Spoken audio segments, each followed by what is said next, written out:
Welcome to the Voice of Dunn Books. I'm Adam Dunn, and today it is my privilege to be speaking with Dr. Peter Heather, Professor of Medieval Studies at King's College London and author of such seminal historical tomes as The Fall of the Roman Empire and Empires and Barbarians. Peter Heather, welcome. I'm very pleased to be here. Thank you for having me here. Now, today I would like to discuss migration, which is something that you have touched on at length in your books, and how the large-scale migrations of peoples affects the stability, or in case of the Roman Empire, the very existence of extant societies. Given the massive upheaval and displacement of populations today, particularly from the Middle East into Europe, do you see any historical resonance happening? You can get a lot of people on the move for economic reasons, but they come in a sort of steady trickle or stream. When you get the sudden surge, it's always fundamentally political. In the first millennium, there's really only one source of wealth, and that is land and ownership of land. You either work the land or you own it. There are no industries, there are no professions, there is nothing else. Everything works around the land.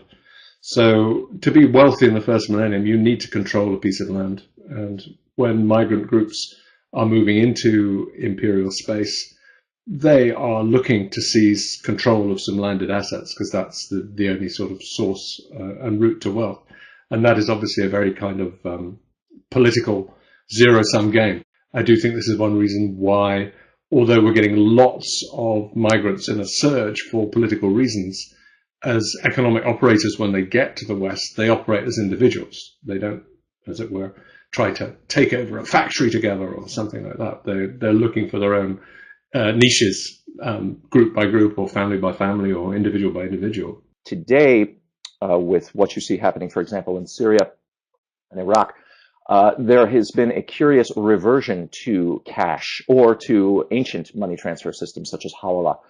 Because to move money digitally now is to invite the prying eye of any one of a dozen high-tech Western surveillance agencies operating directly overhead or in space. What is the role of finance strategically in maintaining order or in pacifying instability? IS has operated in that kind of context extremely efficiently. And has created revenue sources for itself that are enough to be preeminent in its local context.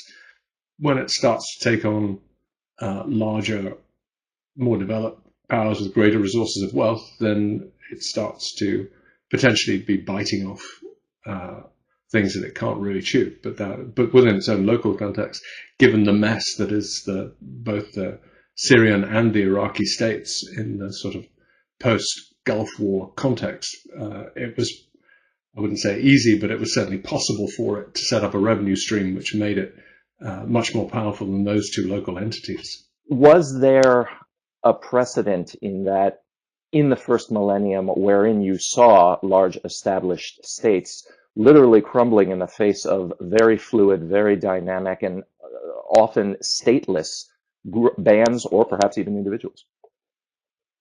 The one obvious semi-parallel actually occurs in more or less exactly the same place, and that is the rise of the first caliphate under Muhammad's successors in the 7th century. There, again, it's quite similar in the sense that you had to have a highly disrupted political context to create the kind of room in which very dynamic, admittedly, but still non-state actors without major revenue flows to start with could actually start to prosper. In the first millennium case, what happened was that the sort of normal, it was a bit like the old confrontation between Russia and, well, between the USSR as then was, and America and NATO in the Cold War era. The conflict between the East Roman Empire and the Persian Empire, in that they sort of hated each other, but also lived with each other, and were both very careful normally not to let their conflicts blow out of control into really major confrontations, because both realized that that was a bad thing to do. But right at the beginning of the 7th century, for the first time, the Persians get a sniff that they might actually conquer the Eastern Roman Empire. And that kicks off into about 25 years of major, real head-to-head confrontation between Persia and East Rome, or Byzantium, if you prefer, whichever you prefer to that. And they fought each other to a standstill. The end result of that is a draw through exhaustion. I mean, we're often told a lot about the Emperor Heraclius' victories in the 620s. But if you look at where the border was after those victories, it was right back where it was at the beginning, and it was a draw, and they were both bankrupt. They'd both been through the ringer and out again the other side. The Persians had been through a major political revolution to end the war from their side. And it's into that context that the ideologically generated new force, which is the Arabian power base of early Islam, explodes. How does what you are describing apply to the geopolitical situation today vis-a-vis the Middle East versus the EU? Both Iraq and Syria are colonial era creations, or they were, of the French and the British after World War One. So we created these rickety entities, as it were. Or Europe is implicated in the creation of these entities. There is a sense in which Iraq and Syria, as they existed, were the detritus of empire. Well, from one rickety entity to another, it seems that between the post-World War I states, if you will, set up in the Middle East by the European powers, certainly to the EU itself, with peripheral stabilizing agents like the UN and NATO in place, and apparently powerless and ineffective.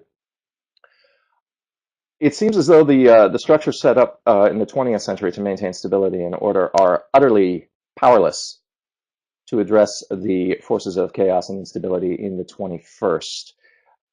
Is this the point at which, if history is any guide, standing agencies are simply swept aside in favor of a new paradigm?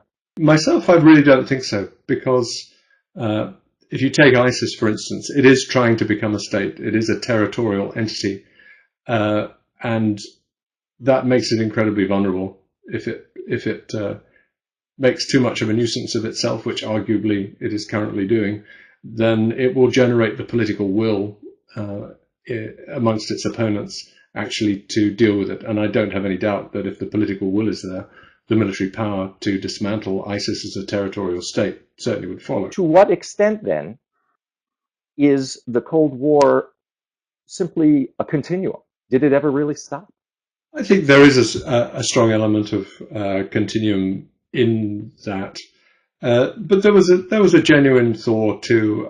I think you've got the problem that you have fundamentally non-democratic political structures operating in most of the former Soviet bloc, and they became colossally rich on the back of oil and gas. The whole of the kind of former Soviet bloc has got to slowly evolve its own forms of civil society so that you can't have these kind of oligarchs who can play merry hell with people's lives just like that because they don't care about them, which is kind of the situation that you've got at the moment. And if you think about that kind of process as a historian, you realize that it's a many generation process. You can't create rule of law, you can't create civil society, you can't create respect for individual human rights just suddenly. I mean, these things have evolved in the societies where they do have stronger holds over several centuries. So we get quite a lot of international students at King's College in London where I teach, and it's very moving. I know some students very well who've come from former Soviet territories, and they come to London, they look around, and they start to smile because you can't just get screwed over in Western developed societies just because someone who wants something from you knows someone in the political circles, and you can in their societies. And These kinds of things we take for granted are incredibly precious and make life so much better. But I'm quite sure you can't confront former Eastern Bloc societies into becoming places where free presses, rule of law, independent judiciary, these kind of staunch stalwarts of what we understand as a decent way of life come into existence.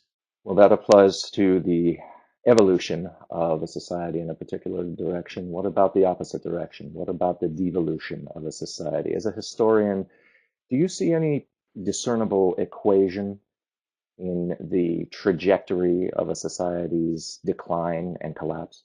As a historian, you can see that sometimes actually changing patterns of development mean that there's a new power on the block, and a society that was dominant in one era and organizes itself in certain ways that we like or find attractive because of that dominance, simply can't maintain it in another. I think Western societies are facing an issue of that kind in the sense that the evolution of our societies into a post-industrial mode means that large numbers of people who could use relatively unskilled avenues, labor avenues in factories or whatever to secure a perfectly good living now can't.